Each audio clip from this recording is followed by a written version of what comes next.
Good evening, everyone. This is Ahmed Ali from Cairo. First of all, I would like to apologize for not being in Jakarta. I really wanted to present in front of you. It would be a great pleasure and a great honor. And I would like to thank the conference committee for allowing me to share this video with you where I present my paper, which is the Gamfied virtual driving simulator for asserting driving behaviors. I would like to go first through the outline of the presentation. We will start with the motivation and the aim behind this paper, the behaviors or the driving behaviors in scope of this project, the components of the driving simulator, the VR tracking system and how we use it to generate random events, the modeling of the 3D models and the artificial intelligence between many components in the project, how the scenarios are working and how they are different, and finally the results and the conclusion. The motivation behind this paper is the traffic accidents that we have nowadays. Youth are mainly involved in car accidents with huge number because of two reasons. The first one is incorrect driving behaviors that lead to fatal accidents, and the second one is that they are not really exposed to real-life situations while learning how to drive. So the aim of the paper is to build a driving simulator that exposes the driver or the participant to real driving situations in a virtual traffic system where he can be immersed in a real-life experience using Oculus Rift and Unity, and to determine how effective such a system could be. The behaviors in the scope of this project are fastening the seat belt, whether the player had the seat belt fastened or not, passing traffic lights, whether he passes traffic lights when they are green or not, how he can give priorities to other cars in priority area, overpassing other cars while driving, which is mainly switching lanes, the use of blinkers and the use of mirrors, and respecting the speed limit, giving priority to pedestrians and controlling the car to avoid accidents. The components of our project or of our driving simulator: first, the Oculus Rift development kit version 2 as a head-mounted display, and Microsoft Sidewinder force feedback as the driving wheel and pedals. And the software part, we used Unity for as a game engine, Blender for 3D modeling, and Photoshop for editing some textures. The VR tracking system is used first for the selection in the main menu, where the player can select from the different scenarios we have. It is used also for checking the mirrors, so it detects whether the player is using the mirror or not. And lastly, it's used to simulate random events in the scene. So, for example, if the player is getting out of the parking without looking at the left window, a car will be auto-generated and it will crash from behind.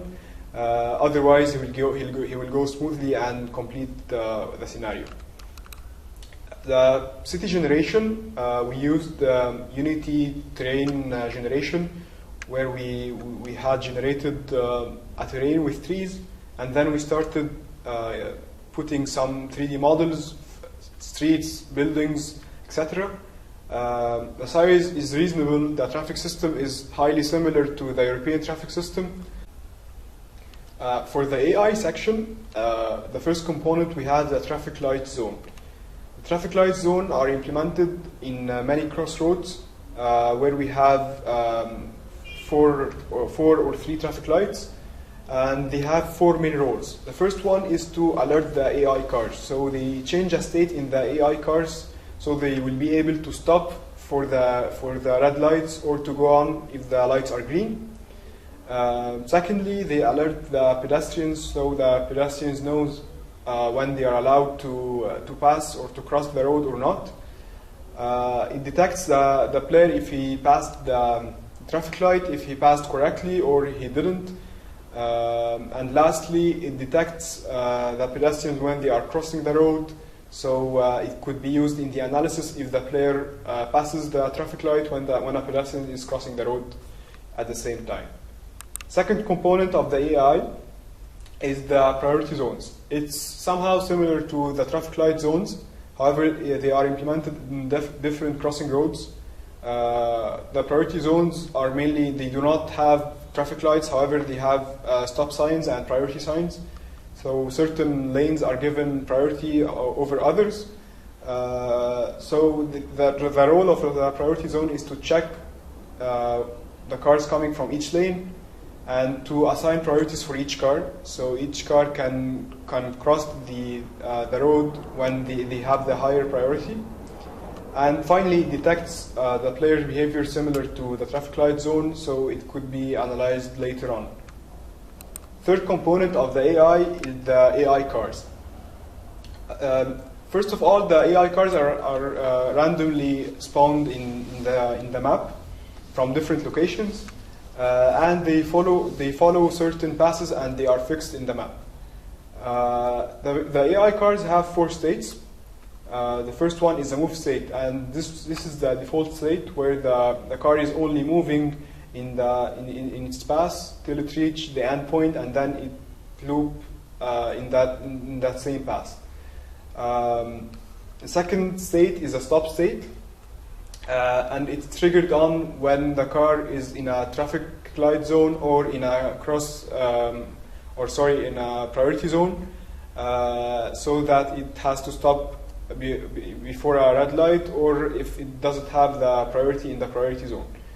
The third state is the is-turning state, and it's triggered on when the car is near a turn and it has to turn right or turn left, so it has to decrease its speed to avoid any collisions. The last state, and it has the highest priority, which is avoid obstacle. The avoid obstacle works by generating rays and see if the car has another car in front of it or any other obstacle. So it starts stopping to avoid the collision. And from the ordering of the priorities, avoid obstacle had the highest priority, as we said. Is-turning state is after avoid obstacle. The least priority is for the default state, which is move. The last AI component are the pedestrians. They are spawned in fixed points, and they are randomly spawned in the map with a different number and different targets. We implemented for the pedestrians the Unity navigation system. So the navigation system has a fixed area where the pedestrians are allowed to move, and then they are assigned random targets, and whenever they reach a target, the target changes to another target in a different location, so they continue moving. And they have 2 states. The first one is the move state, which is the normal state and the default one, where they are moving between the targets. The traffic stop state is the second state, and it's triggered on when they are in the area of a traffic light and the traffic light is red. We used wheel colliders in Unity to help turning the 3D cars into realistic moving cars. Wheel colliders are a special type of colliders in Unity. They do not only detect collisions, but they have special attributes.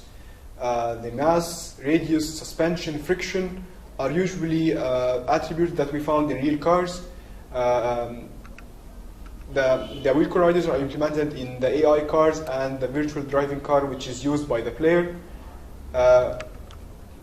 Two important attributes are in the wheel colliders. The first one is motor torque, and the second one is brake torque. For the AI cars, we have the motor torque as a fixed number, which is gotten by trial and error to have the best feeling for a realistic moving car.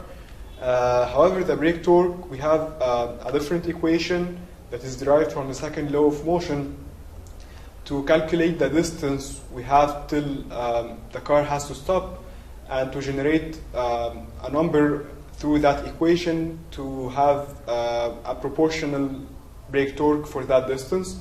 Also, we take into consideration the velocity and the mass and the radius of the wheel. For the virtual driving car, which is again used by the driver, the brake torque and the motor torque are calculated through the input we have from the pedals and the driving wheel. We have 4 scenarios for the driving simulator. The player can choose any of them. The first one is the warm-up scenario, where the player just has to go to a certain location, avoiding overpassing 3 cars, not passing the speed limit, and fastening his seatbelt at the beginning, just to make the user or the participant get used to the feeling of the virtual reality system. The second scenario is the follow me scenario, where the participant has to follow another car till a certain point, and he has to abide by all the traffic rules. We have also the traffic lights and the priority zones added to this scenario, looking into the mirrors, using blinkers and everything. The idea of having another car for the user to follow is to add a little of distraction for the user to make the level more difficult. The third scenario is a follow instruction scenario. The player is given scenarios through a controller in the car, where he has to how to navigate right, left, forward, and so on. The player is also requested to park at the end of that level, and he also starts to face random events that we talked about in the VR tracking system. The last scenario, the fourth one, is a timed scenario. It's a replica from the follow instruction scenario. The player always plays a timed scenario after the follow instruction scenario. However, we have a constraint in this timed scenario that it has a timer, just to add a pressure on the player, and we'll see the result in that in the result section. For the testing, we had 83 testing sessions with 13 participants. 11 of them has fully completed the testing phase. Only 2 couldn't complete because of VR sickness, and we'll talk about that later. Each test subject was requested to play the warm-up scenario once, and then to play the other 3 scenarios, each one of them twice, to see the progression of his behavior. The player or the participant was then requested to complete a survey, and we'll talk about that later also. And there was an analysis file where all the data was recorded. If the player did a correct behavior or a wrong behavior, that was recorded in the analysis file. Shown in the slides are the test subjects review.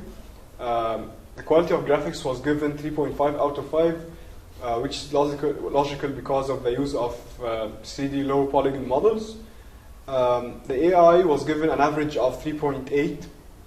The least rating for the AI was for the pedestrian. They were given 3.5, as there was a problem with the 3D model of the sidewalk. The fairness of the assessment was given 4.4.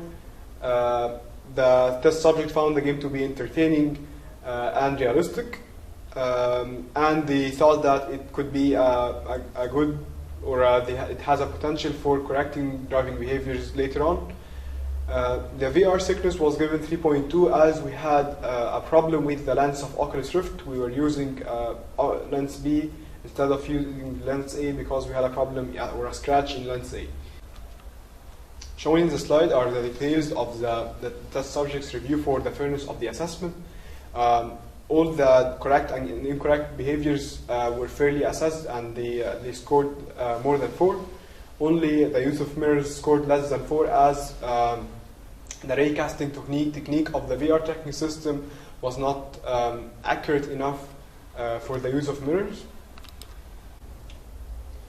The analysis file shows an improvement in the correct driving behaviors for the players from their first trial to the second trial, and that increase was for a percentage of 21%.